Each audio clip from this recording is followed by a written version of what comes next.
Family is everything to Zara. As a little girl, she dreamed of having a husband and a family of her own. They would live modestly but happily on a small farm on the outskirts of town where they would raise animals and work off the land. When she first met and married her husband, she was so happy. And when the children came, she was happier still. But poverty was a dark cloud that slowly grew more and more present in their lives. Their children needed food and medicine, and every day was a struggle. Her husband became a Boko Haram member and fighter. He told Zara he had no choice. They either joined the fighters or they would live a desperate life with no house, no money, and worse still, they might be killed. In the end, it was Zara's husband who would die first. He was killed by the police during an attack on a marketplace that he was part of. Zara was so desperate and lost. She had always been worried about her husband's membership of Boko Haram, and now her 2 sons had also joined the group.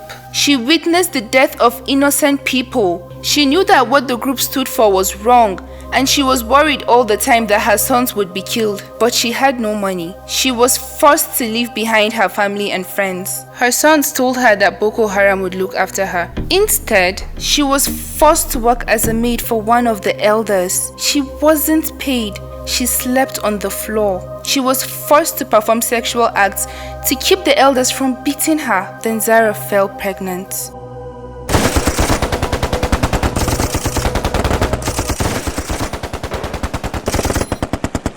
Her sons were killed and she lost all hope. Everything she had been offered failed to materialize, and innocent people continued to die. She knew that the truth had been hidden from her and she was determined to do something about it. But an inner conviction told her she must leave the group. She could return to her family and things could be better for her and her unborn baby. She knew that her life meant nothing to the group.